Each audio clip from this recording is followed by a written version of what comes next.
Strong होने के बावजूद भी क्या ब्लड क्लॉटिंग हो सकती है और क्या इससे पैरालिसिस होने का भी खतरा हो सकता है?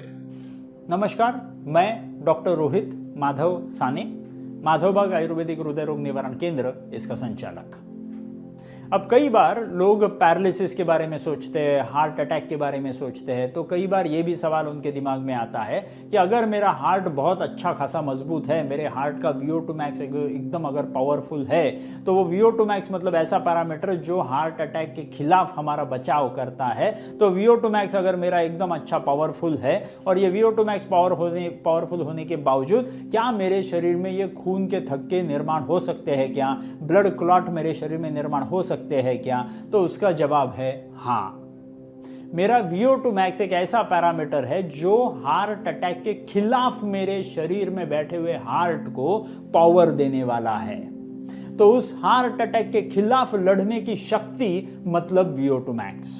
अब मेरा VO2 max पावरफुल है तो उसके साथ मेरे शरीर में अगर मेरा खून जो है वो अगर गाढ़ा बनते चले जा रहा है, अगर मेरे शरीर का खून जो है वो टर्बिड होते चला जा रहा है, वो जरा हैवी होते चला जा रहा है, तो उस खून में ये सारे डिस्टर्बेंसेस आने की वजह से उस खून में खून के थक्के निर्माण हो सकते हैं, ब्लड क्लॉट निर्माण हो सकता है। अब ठीक तरह से समझने की जरूरत है, ब्लड क्लॉट निर्माण होने के लिए उस खून के नली की अंदर की लाइनिंग, जिसको एंडोथीलियम कहते हैं हमारे मेडिकल भाषा में, वो एंडोथीलियम अगर हमने किसी प्रकार से डिस्टर्ब कर लिया, वो ज्यादा चिंता करके डिस्टर्ब कर लिया, खाने में कुछ गलतियां करके डिस्टर्ब कर लिया, कहीं अति साहस वाली चीजें करके अगर मैंने मेरा एंडोथीलियम डिस्टर्ब कर लिया, तो किसी भी कारण के वजह से जब मेरे खून के नली के अंदर की लाइनिंग, जिसको एंडोथीलियम बोलते हैं, ये एंडोथीलियम को अगर हमने डिस्टर्ब कर दिया, उसको अगर तोड़ दिया,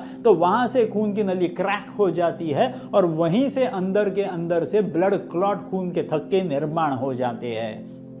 तो ये खून के थक्के जैसे ही निर्माण हो जाते हैं, वो इधर मेरे हार्ट के खून के नली में जाकर के अटक सकते हैं या तो फिर ब्रेन के खून के नली में जाकर के अटक सकते हैं। अगर खून के नली, हार्ट के खून के नली में जाकर के ये खून के थक्के अटक जाते हैं तो उसको हम कहते हैं हार्ट अटैक। उस हार्ट अटैक के खिलाफ बचने के लिए अपने पास होता है अपना VO2 max की पावर। अगर मेरी VO2 max की पावर मेरी स्ट्रांग है तो आने वाले हार्ट अटैक के खिलाफ मैं अच्छी खासी तरह से लड़के मैं जीत सकता हूं।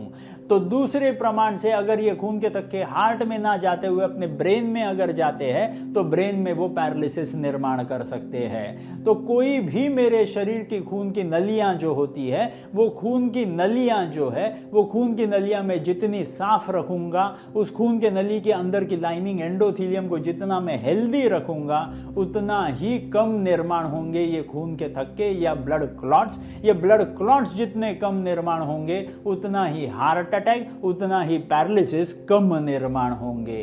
तो अगर हमको हार्ट अटैक से और पैरालिसिस से अगर बचना है तो अपने खून के नली के अंदर की लाइनिंग, जिसको एंडोथीलियम कहते हैं, उसको हेल्दी रखना जरूरी है और उसी के साथ अपना VO2 max भी इंप्रूव करना जरूरी है। अब सवाल पड़ता है कि इस VO2 max को इंप्रूव करूं कैसे, इस खून के नली के अंदर की लाइनिंग को अच्छा खासा रखूं कैसे? तो उसके लिए एकदम सिंपल सा प्रमाण है। तीन चीजें बहुत इंपॉर्टेंट होती है। एक होता है आपका डाइट, सेकंड होता है आपकी एक्सरसाइज, और अगर जरूरत पड़ती है, अगर डैमेज पहले से ही क्रिएट किया हुआ है, तो उस डैमेज को हील करने के लिए पंचकर्म।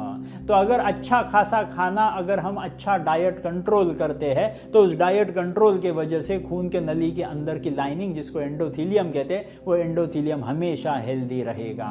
अगर वो एंडोथीलियम अगर हेल्दी नहीं है और उसको हेल्दी करने की जरूरत है, तो एक्सरसाइज जो दूसरा अपना टूल है, वो एक्सरसाइज आपको मदद करेगा आपके एंडोथीलियम को फिर से रिएक्टिव करने के लिए। बहुत सारे ऐसे रिसर्चेस आज गूगल पे वगैरह जाकर के आप पढ़ सकते हो, जिसपे आपको यह बताया जाता है कि जितनी अच्छी एक्सरसाइज करोगे उतना ही एंडोथीलियल फंक्शन जो होता है वो पावरफुल होते चला जाता है। तो सबसे पहला रास्ता होता है आपका डाइट, सेकंड होता है आपकी एक्सरसाइज, और अगर आपने पहले से ही डैमेज करके निर्माण करके रखा हुआ है तो आपको जरूरत पड़ेगी उस पंचकर्म की।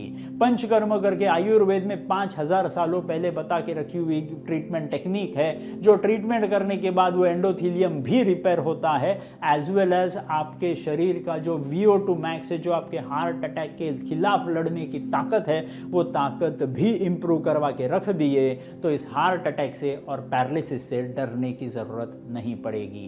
इतना हमेशा समझ लो कि डर जो होता है, ये डर बहुत भयानक होता है। अगर इस डर को हम गायब कर दे अच्छे ज्ञान से, तो ये रोग बहुत छोटा हो जाता है, ट्रीट करने के लिए बहुत आसान हो जाता है। तो ऐसी वीडियोस के थ्रू हम आपसे मिलते रहेंगे, ज्ञान बांटते रहेंगे।